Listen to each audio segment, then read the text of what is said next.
એટલે જીવનભર આખું જીવન જે કર્યું હોય ને એ જ મોટે ભાગે છેલ્લા ડચકે આવે. કારણ કે છેલ્લું ડચકું ક્યારે આવી જશે એ ખબર નથી.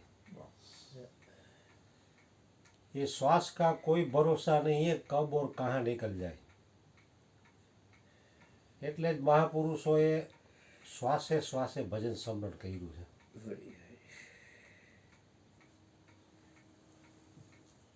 કારણ કે જીવનભર જે અભ્યાસ કર્યો હોય છે ને એ છેલ્લા ડચકે આવશે.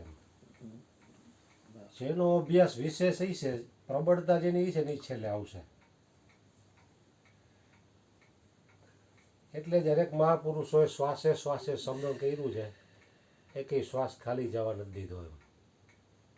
કારણ કે ખબર તો છે નહીં કે છેલ્લું ડચકું ક્યારે આવશે. હમણાં ખબર હોય 2 દી પછી આવશે તો મારા 24 કલાક ભજનમાં બેસી જાય. એ તો અનિશ્ચિત છે. મૃત્યુ ક્યારે આવશે એ તો કોઈ જાણતું નથી. બંધબાજી છે. એટલે દરેક મહાપુરુષોએ ભજન અને સમરણમાં જ મોટા ભાગનો સમય વિતાવ્યો છે. કારણ કે સમરણ વિના સુખ નહીં પાવેગા.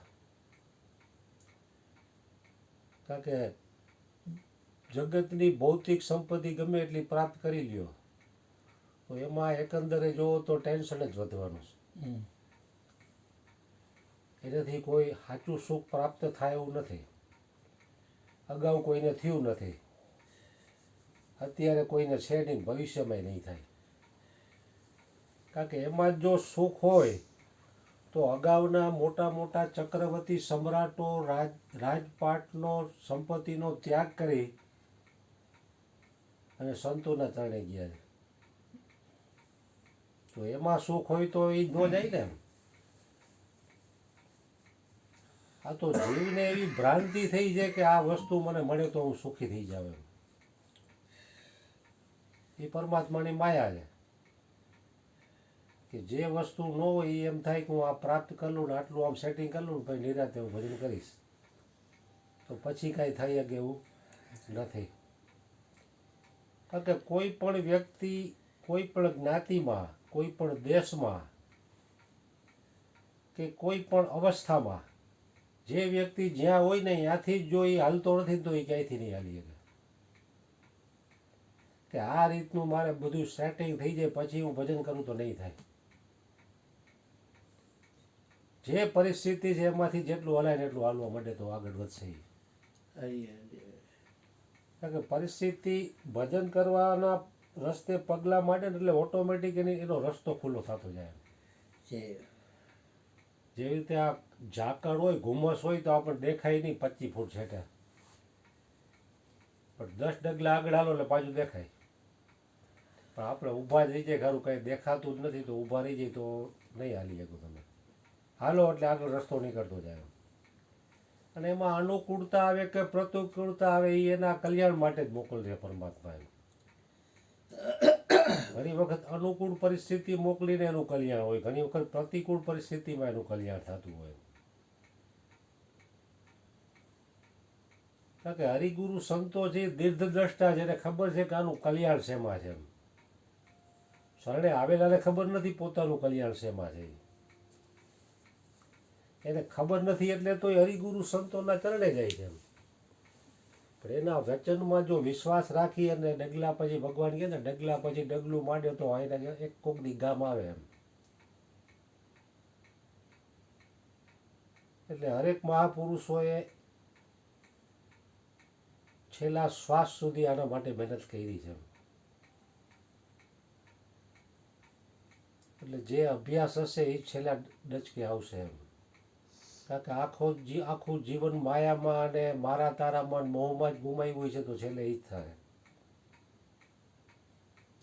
જેમ ભરત મુનિને એન્ડના સમયે મોહ થયો, હરણમાં આસક્તિ થઈ અને હરણની પેઠે જન્મ લેવો પડ્યો, કુખે જન્મ લેવો પડ્યો એમ. હવે આમાં તો આપણે ગમે એટલી મહેનત કરી તો છેલ્લું ડચકું તો એના હાથમાં જ છે એમ. અમારા હાથીખાનામાં ઘણા વર્ષ પહેલાં ઉકો આવ્યા, દારૂ પીતો, જુગાર રમતો, ઘરવાળીને મારતો હોતે, તો એનો ગુરુ પૂર્ણિમાની બ્રહ્મ મુહૂર્તમાં મૃત્યુ થયું. બોલો, તો એની કાંઈક પુણ્ય હશે એમ. નહીં તો એનું બહારનું જીવન તો ખરાબ જ હતું. છતાં એનું મૃત્યુ આવા સમયે થયું એમ.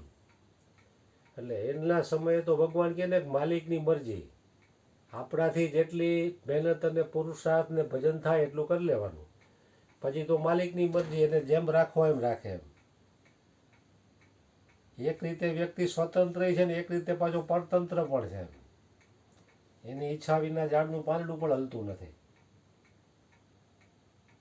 ભજન એની ઈચ્છા વિના થઈ શકતું નથી. સ્વામી રામ સુખદાસ કહે કે આ જીવની શું મજાલ છે કે મારું નામ લઈ શકે, ભગવાનનું નામ લઈ શકે.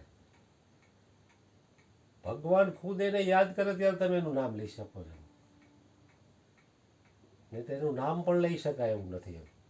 એમાં પણ એની કરુણા અને કૃપા છે એમ.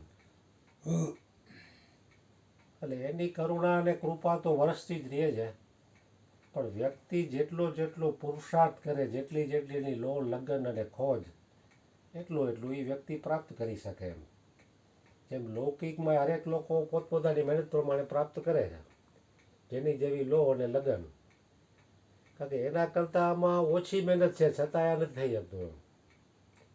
ભગવાન કહે ને કે જેસી પ્રીત કુટુંબ છે એસી પ્રીત હરિશે હોય, ચલા જાય વૈકુંઠ મેં એના પલા ન પકડે કોઈ.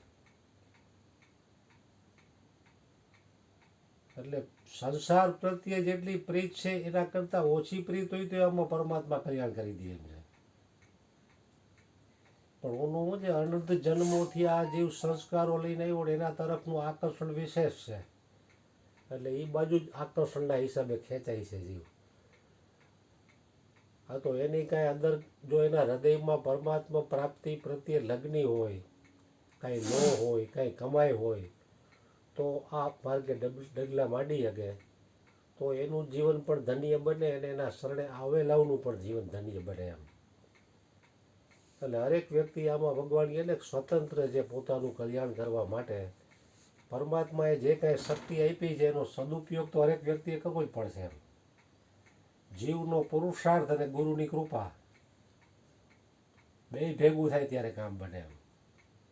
એવી રીતે જગતમાં ઘણા લોકો મહેનત કરે છે, પણ એનો મહેનતને સામે પાછો એનો નસીબ અને પરમાત્માની કૃપા બધું ભેગું ભળે ત્યારે થાય છે એમ. નહીં તો મહેનત આખું દુનિયા કરે પણ બધાય સફળ નથી થતા. એટલે જીવનભર જે કર્યું હોય એ છેલ્લે ડચકે આવે. એટલે સદગુરુને આપણે પ્રાર્થના કરી કે અમે બને એટલું વિશેષ ભજન કરી શકીએ અને છેલ્લે ડચકે અમને તમારી યાદી આવે એવી પ્રાર્થના સદગુરુ મહારાજની. રાધે રાધે.